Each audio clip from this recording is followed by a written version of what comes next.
Hey everyone, welcome back to another episode of Gold Prospecting at Home. This is episode number 155, and today we have some gold pay dirt from a yard sale from my buddy Joe over in Oregon, the same guy that sent me the vintage can of pay dirt back in episode 147. So thanks a lot, Joe, for sending this pay dirt bag. He just wanted to see what was in it, and he wanted me to share it with everybody. So this is a Tom & Perry's golden dirt bag. I know it comes from the GPAA, and sometimes they send bags like this to their subscribers, but this bag is obsolete. They don't make this one anymore.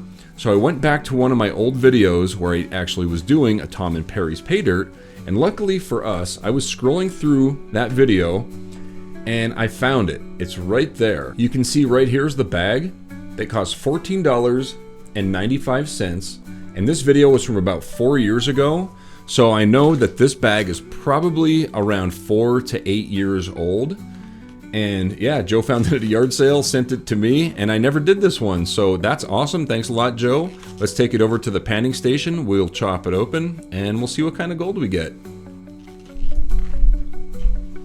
Okay, here it is, the Tom & Perry's Golden Dirt Bag from the GPAA website from about 4 to 8 years ago. Let's take a look at it in a pan. Nice. So as you can see, it is in a paper bag, and it has like little foldy tabs on the side here. And I'm expecting to see maybe a cloth bag or a plastic Ziploc bag on the inside. And yeah, it is a Ziploc bag.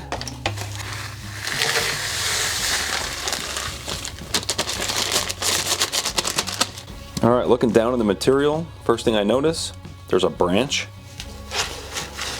Looks very organic, very topsoil-ish looking. And I don't see any like round river rocks, but I see clumped up like topsoil. That's actually a bad sign.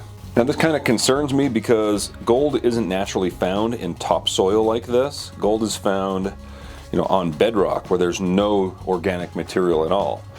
Usually, right, you're gonna find gold in the cracks of crevices. Because gold is the heaviest, it'll go to the lowest point possible. And so, actually, I think I'm gonna go ahead and wet classify this stuff just because I'm finding all these little clumps of topsoil. And I don't see any river rocks either. And yeah, there's branches and stuff. That is kind of concerning. So I guess we'll go ahead and wet classify. Before we classify and get everything wet, I want to see if there's any magnetic material in here. I don't want to do that after it's wet, because when you try grabbing wet material with a magnet, it tends to clump up and the gold will stick with it.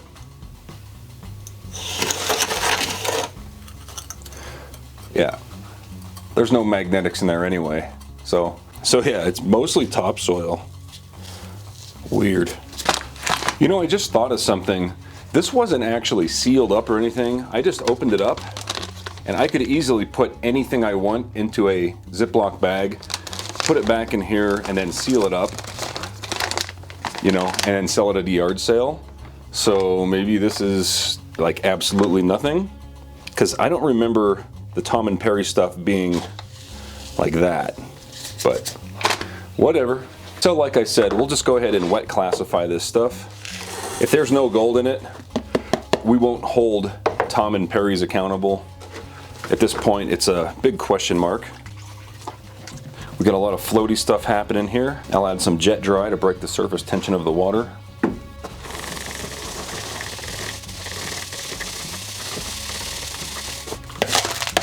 Okay, here we have our plus and minus kitchen strainer size material after wet classification. We did not find any black sands in it. I'm very suspicious about this, but we're gonna pan it out anyway because here we are.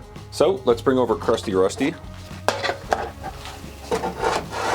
I'll add some water and a few drops of this jet dry to break the surface tension of the water in case there's any really fine gold and we don't want that to float away.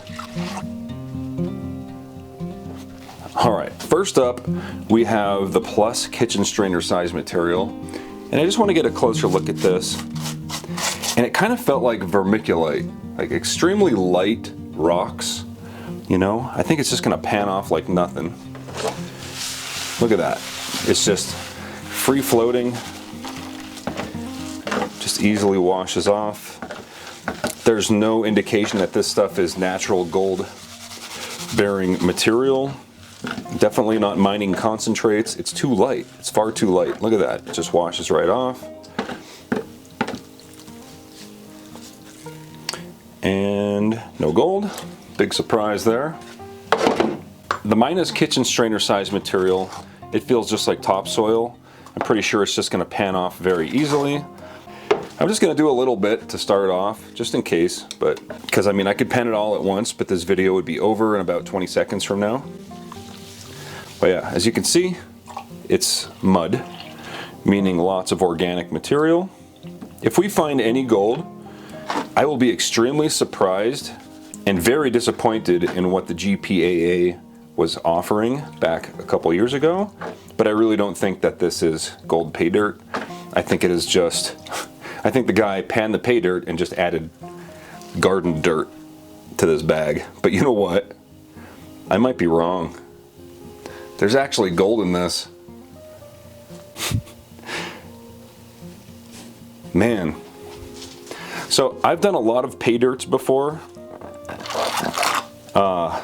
And I got nothing against the GPAA. I was actually a member for quite a while. I think I actually still am. I'm really not sure.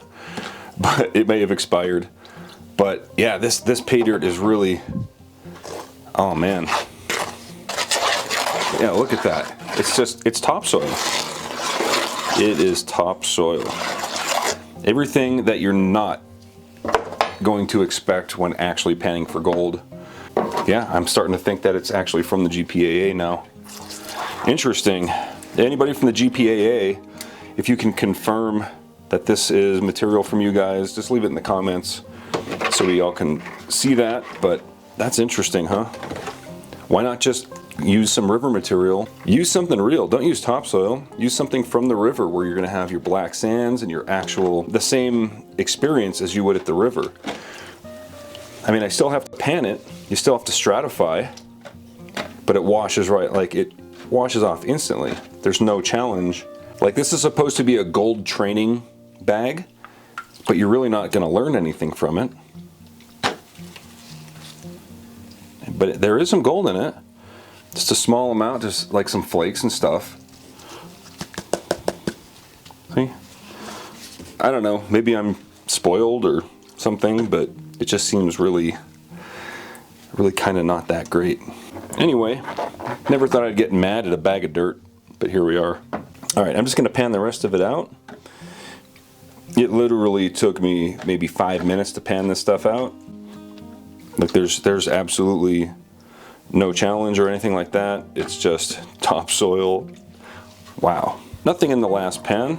Let's go ahead and open this up and see what we got here.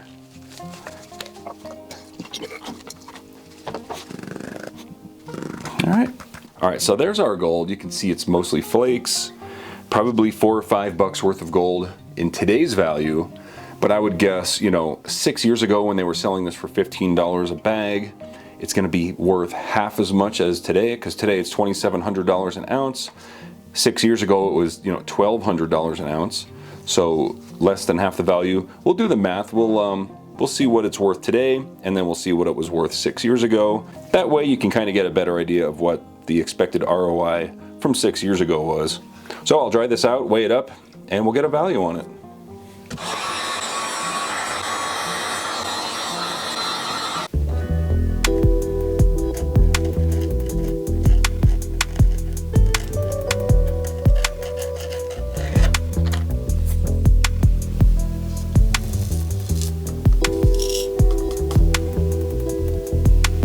Okay guys, let's see how much this stuff is actually worth. So we got 0.168, I'll just call it 0.17 grams. That little bit's not gonna make much of a difference. And we're gonna call it 24 karat pure, because if you guys didn't already know, natural placer gold just like this can be resold to pay dirt vendors like myself for up to 24 karat purity value. And if you have natural gold and you want to sell it, go to kleshgold.com, click on the sell your gold link, and I'll send you a free quote and buy your gold. Today's gold price is $2,633 per troy ounce. Today's value doesn't really matter. We're gonna go to 2018 value, which was $1,269 per troy ounce. And yeah, actually that's not terrible. $6.94. How much is that in today's value? 24 karat. In today's value, that's actually $14 worth of gold. That was way off. It didn't seem like a lot of gold in there. $7 worth of gold for a $15 bag isn't terrible, but even if the ROI was 100%, I would still say that honestly, this Paydirt isn't that great. The material wasn't natural at all. It felt like topsoil. There was little clumps of dirt in it that I had to break up. We had to wet classify it. It was extremely muddy. Nothing about this was like a natural gold panning experience. Episode 118, I am doing the GPAA's golden dirt bag, and the material was extremely different. It was all extremely fine. I didn't have any complaints about it being like topsoil or anything. It had all flakes, so that the gold was the same. It was also a 50% ROI. There was black sand in it, and this stuff had no black sand at all. So it's impossible to say exactly what happened here. I would guess that GPAA had some complaints about their Paydirt being like topsoil. It wasn't a very natural experience. And then over the years they upgraded it, but they kept the ROI about the same. Yeah, I don't know what else to say about that, but thank you so much, Joe, for sending this bag of Paydirt that otherwise never would have been able to pan, because you can't go back in time and purchase things that aren't for sale anymore. So thanks for sending that, and I hope you guys enjoyed the video. If you liked it, please hit the thumbs up button. If you haven't subscribed, definitely do that. I put out treasure hunting videos on this channel all the time. I have a US tour coming up next year, all around the United States, doing all sorts of treasure hunting. So yeah, look out for me and my Toyota Tacoma in my truck next year. It's gonna be pretty awesome. Yeah, that's all I got for today. Thanks for watching. Thanks everyone for watching my video. If you're still here, you're one of the 42% that muscled your way all the way through the video, so I appreciate it. Also, 71% of all the people that watch my videos aren't even subscribed. So go ahead and subscribe, it's free, and there's a lot more treasure hunting videos coming. Also, big thanks to all the Patreon supporters scrolling right here. And don't forget to click on that video right there. It's very relevant to the one you just watched. And that's all I got for today. Thanks for watching.